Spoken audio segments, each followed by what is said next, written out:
വിശദമായ വാർത്തകളിലേക്കാണ്. കോഴിക്കോട് ഒരാൾക്ക് കൂടി അമീബിക് മസ്തിഷ്ക ജ്വരം സ്ഥിരീകരിച്ചു. കോഴിക്കോട് പന്തീരങ്കാവിലെ 43-കാരിക്കാണ് രോഗം സ്ഥിരീകരിച്ചത്. വാർത്തയുടെ വിശദാംശങ്ങളുമായി റിയാസ് കെ മാർ ചേരുന്നു. റിയാസ്, കോഴിക്കോട് ഒരാൾക്ക് കൂടി ഇപ്പോൾ അമീബിക് മസ്തിഷ്ക ജ്വരം സ്ഥിരീകരിച്ചിരിക്കുന്നു. നിലവിലെ സാഹചര്യം വളരെ ആശങ്കാജനകമായ ഒരു സാഹചര്യമാണ് അമീബിക് മസ്തിഷ്ക ജ്വരത്തിന്റെ കാര്യത്തിൽ ഉണ്ടായിരിക്കുന്നത്. ഒരാൾക്ക് കൂടി ഇപ്പോൾ അമീബിക് മസ്തിഷ്ക ജ്വരം സ്ഥിരീകരിച്ചിരിക്കുന്നു. കോഴിക്കോട് പന്തീരങ്കാവിലെ 43-കാരിക്കാണ് ഇപ്പോൾ രോഗം സ്ഥിരീകരിച്ചിരിക്കുന്നത്. ഇവർ ഏതാനും ദിവസങ്ങളായി പനി ബാധിച്ച് കോഴിക്കോട് ബീച്ച് ആശുപത്രിയിൽ ചികിത്സയിലായിരുന്നു. ഇവരുടെ പനി മാറാത്തതിനെ തുടർന്നാണ് പിന്നീട് ഇവരെ കോഴിക്കോട് മെഡിക്കൽ കോളേജ് ആശുപത്രിയിലേക്ക് മാറ്റിയത്. അവിടെ നടത്തിയ പരിശോധനയിലാണ് ഇപ്പോൾ ഇവർക്ക് പോസിറ്റീവ് സ്ഥിരീകരിച്ചിരിക്കുന്നത്.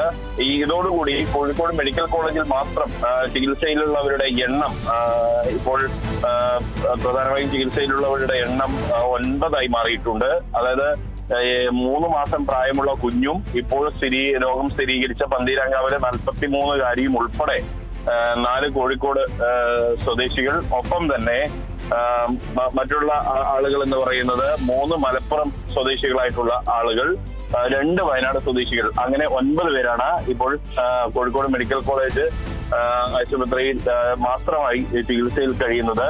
സംസ്ഥാനത്ത് മറ്റു ചിലർക്കും ഇത്തരത്തിൽ രോഗബാധ ഉണ്ടായിട്ടുണ്ട് എന്നുള്ളത് സർക്കാർ തന്നെ പുറത്തുവിട്ട കണക്കുകളിൽ വ്യക്തമാകുന്നുണ്ട്.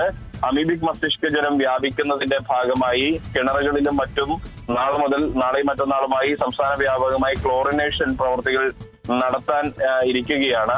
കൂടാതെ വാട്ടർ ടാങ്കുകൾ ഉൾപ്പെടെ ശുചീകരിക്കുന്ന പ്രവൃത്തിയിൽ ഏർപ്പെടണമെന്ന് മുഖ്യമന്ത്രി അടക്കമുള്ളവർ നിർദ്ദേശിക്കുകയും ചെയ്തിരുന്നു.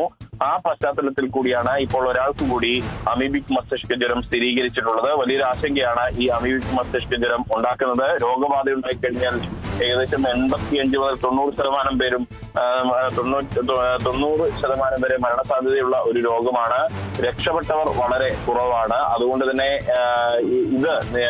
ഇതിനെ നിയന്ത്രിക്കാൻ പറ്റുന്നത് വെള്ളം പൂർണ്ണമായും ശുദ്ധിയാക്കി വെക്കുക, മറ്റൊന്ന് ഈ കെട്ടിക്കിടക്കുന്ന വെള്ളത്തിൽ കുളിക്കാതിരിക്കുക, മൂക്കിലേക്ക് വെള്ളം ചീറ്റാതിരിക്കുക തുടങ്ങിയ കാര്യങ്ങളാണ് പ്രധാനമായും ജാഗ്രത പുലർത്തേണ്ടത്. ഇക്കാര്യത്തിൽ കൃത്യമായ ജാഗ്രത പുലർത്തണമെന്ന് അധികൃതർ അറിയിക്കുകയും ചെയ്യുന്നുണ്ട്. വൃന്ദ,